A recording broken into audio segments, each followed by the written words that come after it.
សួស្តីប្រិយមិត្តទាំងអស់សូមស្វាគមន៍មកកាន់នីតិសម្រាប់រឿងមុននឹងចូលដល់សាច់រឿងសូមប្រិយមិត្តជួយចុច Subscribe និងចុចសញ្ញាកណ្ដឹងម្នាក់មួយផងតោះកុំឲ្យខាតពេលយូរយើងចូលសាច់រឿងរបស់យើង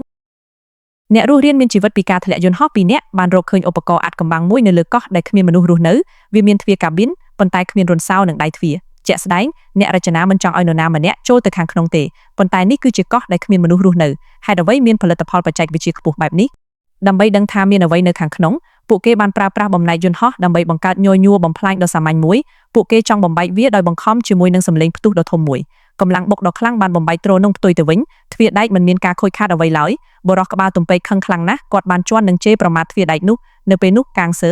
តត់មកហើយប្រាប់គាត់ឲ្យមើលចុះបរិះក្បាលទំពេកទើបដឹងថាគាត់របួសជើងប៉ុន្តែគាត់មិនមានអារម្មណ៍ឈឺចាប់អ្វីឡើយយប់នោះបរិះក្បាលទំពេកមិនជឿទេគាត់ប្រើម្ជុលដៃចាក់ឲ្យដុតដោយពិលប៉ុន្តែនៅតែគ្មានអារម្មណ៍អ្វីទាំងអស់គាត់សង្ស័យថាជាឧបករណ៍នោះហើយគាត់តាំងចិត្តថាត្រូវបើកវាប៉ុន្តែនៅពេលនោះសំឡេងយន្តហោះបានបន្លឺឡើងពីលើមេឃលៀមពេលងើបមើលទៅឃើញយន្តហោះមួយគ្រឿងកំពុងធ្លាក់ចុះដោយបាត់បង់ការគ្រប់គ្រងពួកគេគិតថាជាក្តីសង្ឃឹមនៃការសង្គ្រោះបានលេចឡើងមិននឹកស្មានថាវាបានបង្ហាញអាត់កំបាំងដ៏ធំរបស់កោះនោះដោយអចេតនាអ្នកទាំងពីរក៏ដើរទៅរកភ្លាមដោយមិនស្ទាក់ស្ទើរប៉ុន្តែនៅតាមផ្លូវបរិះក្បាលទំពេកហាក់ដូចជាបានរកឃើញអ្វីមួយគាត់យកវាចេញមកមើលគឺជ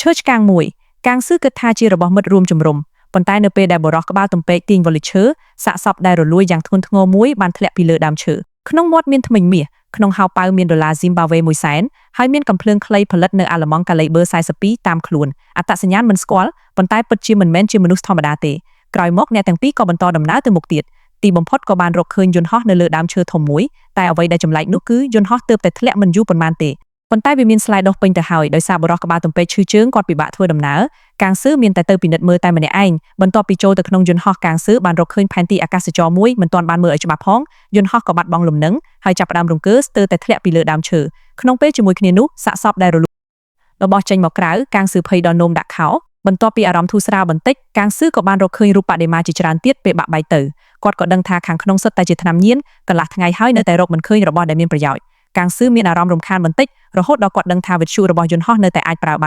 នប៉ុន្តែមិនទាន់បានសប្បាយចិត្តផងយន្តហោះក៏ចាប់ផ្ដើមរង្គើយ៉ាងខ្លាម៉ាំងម្ដងទៀតហៀបនឹងធ្លាក់ហើយបរិះក្បាលទំពេកបានស្រែកប្រាប់កាងស៊ឺឲ្យចេញទៅប៉ុន្តែនៅពេលនោះវិទ្យុត្រូវបានភ្ជាប់រួចហើយកាងស៊ឺមិនចង់បោះបង់ឱកាសនេះទេគាត់មិនអើពើនឹងការព្រមានរបស់បរិះក្បាលទំពេកឡើយយើងជាអ្នករស់រានមានជីវិតពីការធ្លាក់យន្តហោះ Oceanic 815អូចេញទៅ Oceanic 815សូមឆ្លើយតប Oceanic 815ចេញទៅឥឡូវនេះគ្មានអ្នករស់រានមានជីវិតពីជើងហោះហើរ855ទេពាក្យពេចន៍ទើបនឹងធ្លាក់ផុតយន្តហោះក៏បាត់បង់លំនឹងទាំងស្រុងហើយបានធ្លាក់ក្បាលចុះមកដីតែម្ដងបង្កជាសម្លេងផ្ទុះយ៉ាងខ្លាំងបរិះក្បាលទំពេកឃើញដូច្នោះក៏មិនខ្វល់ពីរបួសជើងទៀតទេក៏ប្រញាប់ទៅជួយសង្គ្រោះនៅពេលនោះកាងស៊ឺបានរងរបួសយ៉ាងធ្ងន់ធ្ងរបរិះក្បាលទំពេកក៏មិនដឹងថាយកកម្លាំងពីណាទេក៏លើកកាងស៊ឺរត់ទៅកាន់ជំរំភ្លាមៗកន្លះម៉ោងក្រោយមកបរិះក្បាលទំពេកបាននាំកាងស៊ឺត្រឡប់ទៅជំរំវិញប៉ុន្តែនៅពេលដែលជែកសួររកមូលហេតុបរិះក្បាលទំពេកបានកុហកថាគាត់បានរអិលធ្លាក់ពីលើច្រាំងថ្មចោតដោយអចេតនាក្រោយមកជែកក៏ចាប់ផ្ដើមជួយសង្គ្រោះប៉ុន្តែនៅពេលគាត់ហៅបរិះក្បាលទំពេកឲ្យជួយបរិះក្បាលទំពេកបានចាក់ចេញពីជំរំបាតទៅហើយគាត់បានមកដល់មុខទ្វារកាប៊ីនហើយយំយ៉ាងខ្លាំងដើមឡើយគាត់ជាជនពិការដែលមានអវយវៈក្រោមខ្វិនបន្ទាប់ពីមកដល់កោះនោះគាត់ក៏បានក្រោកឈរឡើងដោយអស្ចារ្យគាត់គិតថាវាជាអំណាចវេទមន្តរបស់កោះអាត់កំបាំងប៉ុន្តែឥឡូវនេះជើងទាំងពីររបស់គាត់បានបាត់បង់អារម្មណ៍ម្ដងទៀតគាត់មិនពេញចិត្តនឹងការដេកនៅលើរន្ធកាប៊ីននោះទេគាត់ចង់សួរយកច្បាស់ប៉ុន្តែមិនមានការឆ្លើយតបអ្វីទាំងអស់ស្រាប់តែទ្វារកាប៊ីនហាក់ដូចជាបានឮសំឡេងរបស់គាត់ពន្លឺបានភ្លឺឡើងជាបន្តបន្ទាប់កោះនោះបានឆ្លើយតបទៅគាត់ក្នុងពេលជាមួយគ្នានោះកាងស៊ឺក៏បានភ្ញាក់ពីសន្លប់ហើយប្រាប់ជែកអំពីការរកឃើញកាប៊ីនក្រោមដីប៉ុន្តែមិនទាន់បានសួរប៉ុន្មានផងកាងស៊ឺក៏សន្លប់ម្ដងទៀតក្រោយមកជែកបានរកឃើញថាជើងរបស់កាងស៊ឺហើមដោយប៉ប៉ាយវាមិនមែនជាការរអិលដួលដោយបរិះក្បាលទំពេកនិយាយនោះទេដែលបណ្ដាលឲ្យជែកព្យាបាលខុសវិធីនៅថ្ងៃបន្ទាប់កាងស៊ឺបានស្លាប់ដោយចៃដន្យកូនរបស់អាណាក៏កើតនៅថ្ងៃនោះដែរមនុស្សម្នាទាំងអស់បានលងលក់ក្នុងភាពរីករាយនិងទុក្ខសោកប៉ុន្តែបរិះក្បាលទំពេកមិនបានលេចមុខឡើយរហូតដល់ថ្ងៃបញ្ចុះសពកាងស៊ឺបរិះក្បាលទំពេកបានត្រឡប់មកជំរំវិញដោយខ្លួនប្រឡាក់ឈាមហើយប្រាប់អ្នកទាំងអស់គ្នាថាគាត់បានលាក់រឿងយន្តហោះជែកខឹងសម្បាយានាងខ្លាំងការស្លាប់របស់កាងស៊ឺបានធ្វើឲ្យគាត់បាត់បង់ការគ្រប់គ្រងទាំងស្រុងគាត់រត់ទៅមុខដើម្បីសម្លាប់បរិះក្បាលទំពេកមិត្តរួមក្រុមបានប្រញាប់ទៅឃាត់ទើបជៀសផុតពីសោកនាដកម្មបន្ទាប់ពីលួងលោមជែកហើយសៃអ៊ីតធ្វើពុតជារោគវិទ្យុហើយឲ្យបរិះក្បាលទំពេកនាំគាត់ទៅរកយន្តហោះតាមពិតគឺដើម្បីរកឱកាសសួរចម្លើយបរិះក្បាលទំពេកដាត់ក៏បានដឹងអាត់កំបាំងដ៏គួរឲ្យភ្ញាក់ផ្អើលមួយតាមពិតកាលពីមុនសៃអ៊ីតធ្លាប់បញ្ជូនវិទ្យុនៅលើកំពូលភ្នំអ្នកដែលវាយគាត់ឲ្យសន្លប់និងបំផ្លាញឧបករណ៍នោះគឺបរិះក្បាលទំពេកសៃអ៊ីតទ្រាំលែងបានហើយគាត់យកកំភ្លើងភ្ជង់ក្បាលបរិះក្បាលទំពេកតែម្ដងបរិះក្បាលទំពេកបានបញ្យល់ភ្លាមថាគាត់បារម្ភថាវិទ្យុនឹងលាតត្រដាងទីតាំងជំរំហើយក៏ដោយនឹងត្រូវជនជាតិដើមវាយប្រហារដូច្នេះហើយទើបគាត់ប្រើវិធីនេះដើម្បីឃាត់ពួកគេសៃអ៊ីតជឿបណ្ដោះអាសន្ន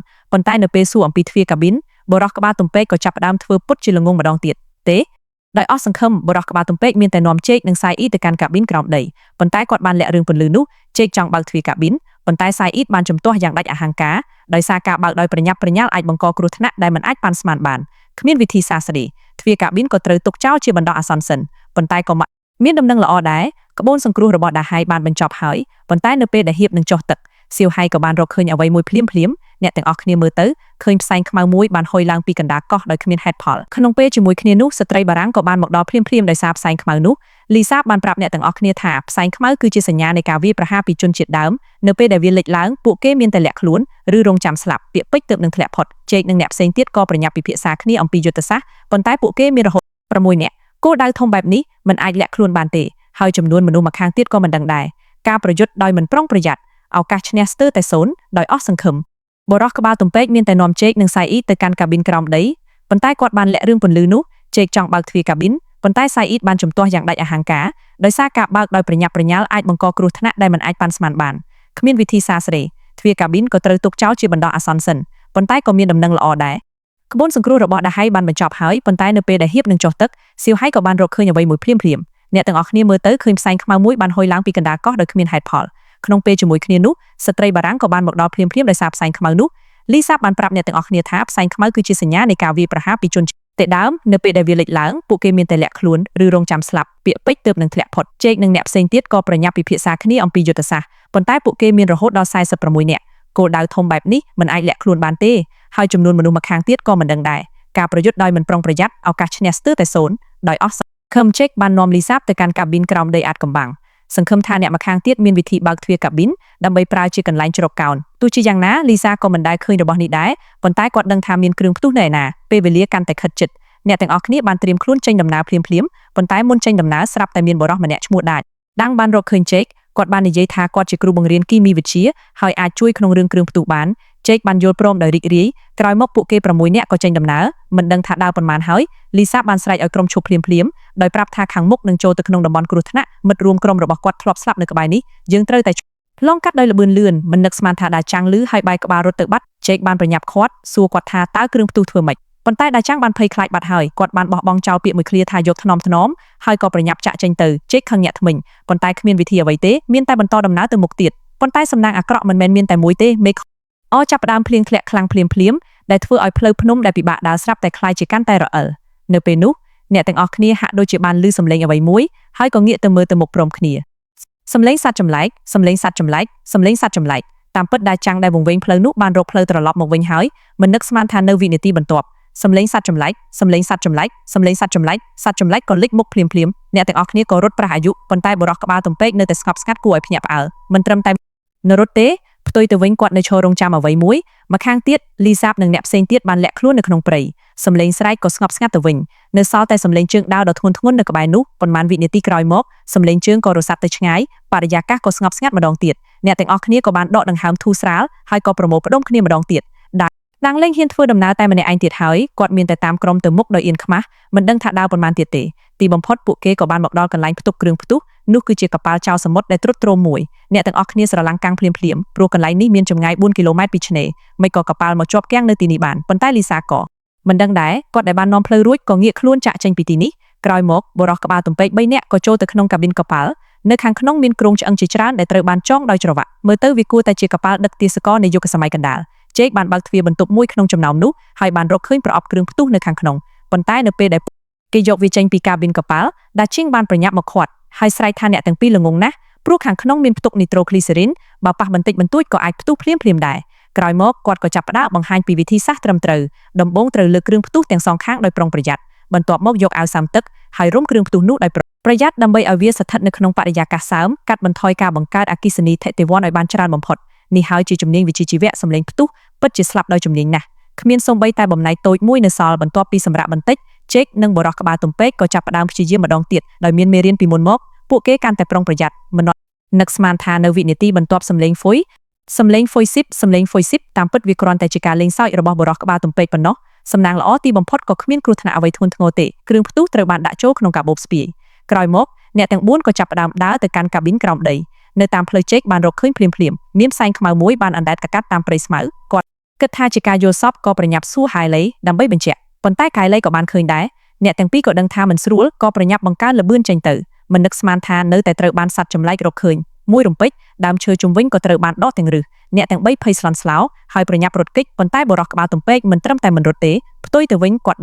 ដើររកសัตว์ចម្លែកដោយទឹកមុខរីករាយជែកដឹងថាមិនស្រួលក៏ត្រឡប់ទៅវិញប៉ុន្តែយឺតពេលហើយសัตว์ចម្លែកបានផុសចេញពីដីក្បែរគាត់ភ្លាមៗហើយបានចាប់បរោះក្បាលទំពេកយកទៅជែកបានប្រញាប់រត់តាមទីបំផុតក៏បានជួយសង្គ្រោះបរោះក្បាលទំពេកបាន1វិនាទីមុនពេលដែលគាត់ត្រូវបានអូសចូលក្នុងរូងប៉ុន្តែកម្លាំងរបស់សัตว์ចម្លែកពិតជាខ្លាំងពេកជែកទោះប៉ុនៃជាអាចទប់ទល់បានក៏ដោយក៏មិនអាចទាញបរោះក្បាលទំពេកចេញមកបានដែរក្នុងស្ថានភាពប្រញាប់ជែកបានប្រាប់ខុយលេឲ្យយកគ្រឿងផ្ទុះមកហើយបោះវាចូលទៅក្នុងរូងតែម្ដងជាមួយនឹងសម្លេងផ្ទុះដ៏ខ្លាំងមួយសត្វចម្លែកក៏បានលែងបរោះក្បាលទំពេកហើយបានក្លាយជាផ្សែងខ្មៅហោះទៅបាត់តែអ្វីដែលចម្លែកនោះគឺបរោះក្បាលទំពេកបន្ទាប់ពីត្រូវបានជួយសង្គ្រោះ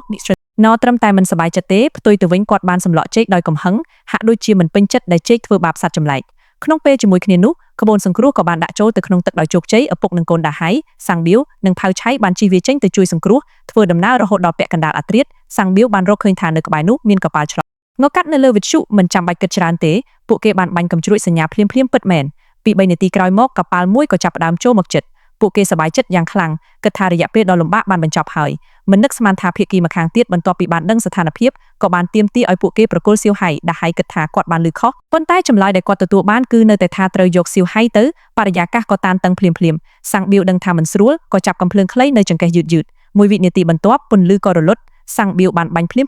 ប៉ុន្តែគាត់បានបាញ់ខុសគោលដៅហើយត្រូវបានគេបាញ់ធ្លាក់ចូលទៅក្នុងសមុទ្រផៅឆៃបានប្រញាប់លោតចូលសមុទ្រដើម្បីជួយភាគីម្ខាងទៀតបានឆ្លៀតអោបមាសឡើងទៅលើហើយបោះដាហៃចូលទៅក្នុងសមុទ្រផងដែរក្នុងពេលជាមួយគ្នានោះពួកគេក៏បានចាប់សៀវហៃយកទៅមុននឹងចេញទៅពួកគេមិនភ្លេចបោះគ្រាប់បែកបំផ្លាញក្បូនសង្គ្រោះនោះទេដាហៃមានតែមើលកូនប្រុសរបស់គាត់ត្រូវបានគេយកទៅហើយបានស្រែកដោយអស់សង្ឃឹមនៅកន្លែងនោះម្ខាងទៀតជែកបានសួរបរោះក្បាលទំពេកថាហេតុអ្វីបានជាគាត់មើលគាត់ដោយភ្នែកបែបនោះតើគាត់ចង់ការពារសត្វចម្លែកឬបរោះក្បាលទំពេកឃើញដូច្នោះក៏លែងធ្វើពុតទៀតហើយគាត់បាននិយាយពីគំនិតក្នុងចិត្តរបស់គាត់តែម្ដងគាត់គិតថាគ្រោះថ្នាក់យន្តហោះមិនមែនជាការចៃដន្យទេ